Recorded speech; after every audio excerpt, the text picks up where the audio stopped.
Hello everyone, स्वागत है आपका विजन कैम क्लासेस के प्लेटफॉर्म पे। तो इस वीडियो में हम लोग आज डिस्कस करेंगे acid nature of substituted phenols. ठीक है। तो सबसे पहले आपको पता होना चाहिए कि कोई भी molecular compound acidic nature show क्यों करेगा। मान लीजिए किसी कंपाउंड में कोई बॉन्ड है किसके साथ, हाइड्रोजन के साथ। या मान लें हमने एक्स, ठीक है, एक्सेस बॉन्ड है। यहाँ से एच निकलने के बाद एक्स पे कैसा चार्ज आएगा आपका, नेगेटिव। अगर ये नेगेटिव चार्ज क्या है आपका, स्टेबल है, तो जो मॉलिक्यूल है, कॉम्प्लेक्स है, कंपाउंड है, वो क्या होगा आपका, एसिडिक इन नेचर होगा। एसिडिक नेचर क्या होगा, क्योंकि उस सॉल्यूशन में क्या होंगे आपके प्लस एच प्लस या फिर हाइड्रोजन आयन की कंसंट्रेशन होगी। जितने ज्यादा एच प्लस की कंसंट्रेशन होगी उतना ही ज्यादा मॉलिक्यूल क्या होगा, एसिडिक। और एच प्लस की कंसंट्रेशन कब ज्यादा होगी, जब ये जो नेगेटिव चार्ज है इस एक्स पे क्या हो आपका, स्टेबल। ठीक है, ये है आपका बेसिक कंसेप्ट। चलिए स्टार्ट करते हैं। फिनॉल की बात करें हम, आप सबको पता है बेंजीन पे OH लगा देंगे, इसको क्या बोलते हैं, फिनॉल। क्रिस्टॉल किसको बोलते हैं, अगर OH के साथ क्या आ जाए आपके बेंजीन पे, CH3 ग्रुप आ जाए, तो उनको क्या बोलते हैं आप, क्रिस्टॉल्स बोलते हैं। ठीक है। हमेशा दो चीज याद रखनी है, देखिए फिनोलेट आयन सबने पढ़ा है, जैसे हमने बनाया बेंजीन और OH। एच निकलने के बाद जो ये नेगेटिव चार्ज है इसको आप क्या बोलते हो, आप फिनोलेट आयन। क्या बोलते हो आप, फिनोलेट आयन। अगर फिनोलेट आयन क्या है आपका, स्टेबल है, तब तो वो जो कॉम्प्लेक्स है वो क्या हो जाएगा आपका, एसिडिक इन नेचर।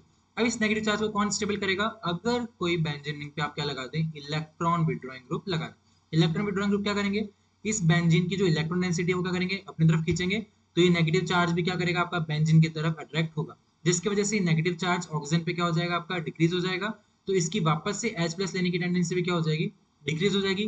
तो अब हमारे पास सॉल्यूशन में H प्लस क्या होंगे, आराम से इंक्रीज हो जाएंगे, और उसी वजह से क्या बढ़ जाएगी आपकी एसिडिक नेचर। ठीक है।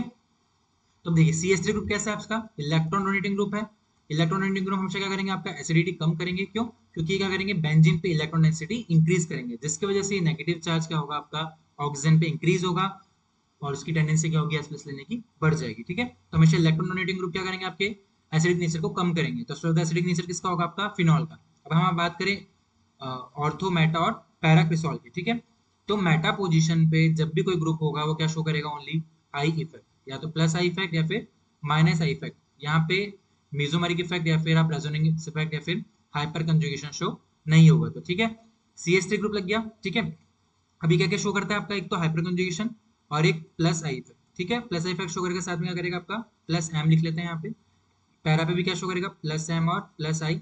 और ऑर्थो पे भी क्या शो करेगा, प्लस एम और प्लस आई। अब आप सबको पता है कि जो आई इफेक्ट है वो क्या है आपका, डिस्टेंस के साथ क्या होता है, कम होता जाता है, डिस्टेंस इफेक्ट है। तो देखिए, अगर हम मेटा की बात करें, पैरा की बात करें, ऑर्थो की बात करें, तो जितना दूर क्या होगा आपका CH3 ग्रुप होगा, उतनी ज्यादा क्या होगी, एसिडिक नेचर होगी। लेकिन मेटा किससे ज्यादा होता है, पैरा से। क्यों, क्योंकि पैरा पे क्या लग रहा है, प्लस एम लग रहा है, जबकि और मेटा पे प्लस एम नहीं लगता है। और आप सबको पता है डोमिनेट कौन करता है आपका, प्लस एम, फिर डोमिनेट करता है किससे, आई से। तो पैरा पे क्या लग रहा है आपका, प्लस एम लग रहा है, लेकिन ऑर्थो पे क्या लग रहा है, सिर्फ प्लस आई। इस वजह से जो मेटा क्रिसोल है वो क्या होगा, ज्यादा एसिडिक होगा किससे, पैरा से, और सबसे कम क्या होगा आपका, ऑर्थो। पैरा और ऑर्थो कैसे कंपेयर करोगे, पैरा ऑर्थो को कंपेयर करोगे आप प्लस आई इफेक्ट से। जितनी दूर ज्यादा इफेक्ट दूर वो ग्रुप होगा, उतना ही प्लस आई क्या होगा, कम होगा। इसलिए इसकी एसिडिक स्ट्रेंथ क्या हो जाएगी, ज्यादा। इसलिए मेटा का ज्यादा होगा, फिर पैरा का, फिर ऑर्थो का, और सबसे पहले कौन आ जाएगा आपका, फिन। ठीक है। तो मेटा पे क्या नहीं लगाएंगे आप, सिर्फ आई इफेक्ट लगाएंगे, और ऑर्थो पैरा पे क्या लगाएंगे आप, plus R M, minus M R और आई इफेक्ट लगाएंगे। ठीक है। चल नेक्स्ट देखिए हम सब्स्टिट्यूट डायल्स की बात करें, तो ये आपका क्या है, आपका अगर मेटा पे होता है तो उसको बोलते हैं रिसोर्सिनॉल, ऑर्थो पे होता है कैटाकॉल, सिंपल फिनॉल, और अगर पैरा पे हो तो हाइड्रोक्विनॉल बोलते हैं, या फिर इसको आप क्विनॉल भी बोल सकते हैं। ठीक है। OH ग्रुप है, क्या शो करेगा आपका, प्लस आर, साथ में क्या शो करेगा, माइनस आई। चलिए, अब माइनस आई शो करेगा तो ऑब्वियसली बात है क्या होगा, ये ज्यादा एसिडिक होगा किससे, फिनॉल से। लेकिन हम कंपेयर भी किसको करेंगे, आपके प्लस आर को भी कंपेयर करेंगे। अब मैंने बोला था मेटा पे क्या शो होगा, सिर्फ माइनस आई। इस वजह से जो मेटा पोजीशन पे OH है, यहाँ पे क्या करेगा, सिर्फ ये माइनस आई शो करेगा, इसलिए क्या होगा, सबसे ज्यादा एसिडिक होगा। ठीक है। अब कंफ्यूजन आता है किसमें, आपके ऑर्थो और फिनॉल पे। ठीक है। पैरा इवन आउट हो गया, क्यों, क्योंकि देखिए प्लस आर ऑर्थो में भी लग रहा है और पैरा में भी लग रहा है, लेकिन माइनस आई कब ज्यादा होगा, जब आपका ऑर्थो पे होगा, इसलिए सबसे कम कौन हो जाएगा आपका, पैरा वाला। अब बात करें हम कैटाकॉल और फिनॉल की, तो यहाँ पे क्या होता है, एक तो आपका हाइड्रोजन बॉन्डिंग होता है, और जो माइनस आई इफेक्ट है वो डोमिनेट कर जाता है किसको, प्लस आर को। इस वजह से कैटाकॉल ज्यादा एसिडिक होता है किससे, फिनॉल से। स्पेशल केस है, आपको इसको याद रखना। ठीक है।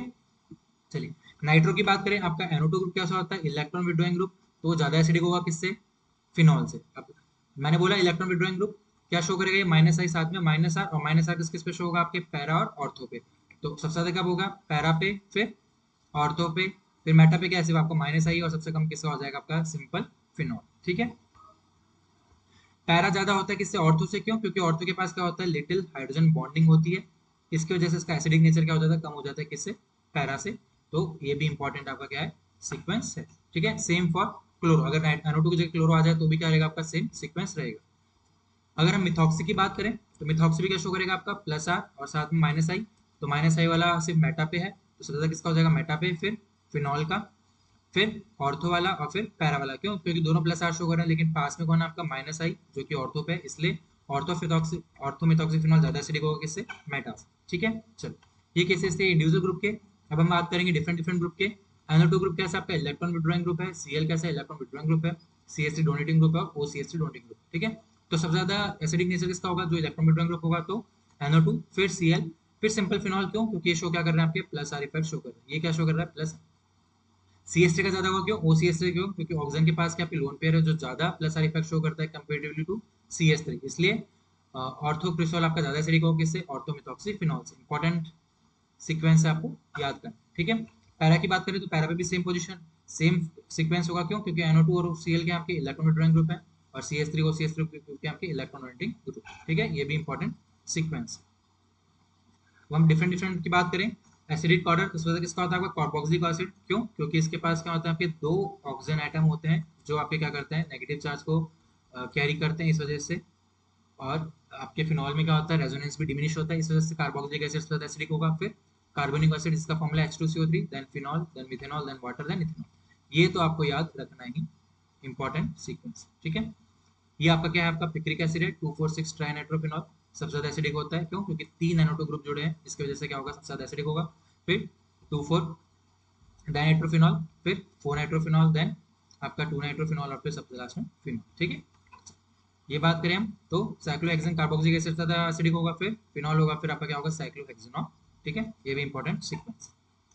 अब हम बात करें OCH3 और NH2 में, तो देखिए OCH3 क्या शो करेगा आपका, प्लस आर, और इधर ऑर्थो पोजीशन पे है तो क्या शो करेंगे, दोनों माइनस आई। नाइट्रोजन की इलेक्ट्रोनेगेटिविटी कम होती है किससे, ऑक्सीजन से, तो OCH3 ज्यादा इफेक्ट शो करेगा, इसलिए आपका मेटा मिथॉक्सीफिनॉल ज्यादा एसिडिक है किससे, मेटामिनोफिनॉल से। फिर फिनॉल, अब OCH3 और NH2 आ गया, दोनों क्या शो करेंगे आपके, प्लस आर, लेकिन साथ में क्या शो करेंगे, माइनस आई। और माइनस आई किसका ज्यादा आपका होता है, OCH3 का, इसलिए ऑर्थो पे OCH3 ज्यादा एसिडिक होगा कंपेरेटिव टू NH2। ठीक है, ये आपके कुछ इंपॉर्टेंट सीक्वेंस है सब्स्ट्रेट फिनॉल्स के। किसी भी एग्जाम में कोई सा भी सीक्वेंस आपको देखने को पूछा जा सकता है, किसी भी स्टेप में आपको डाउट हो या फिर किसी भी सीक्वेंस में डाउट हो तो आप प्लीज कमेंट सेक्शन में कमेंट करके जरूर पूछें। Thank you.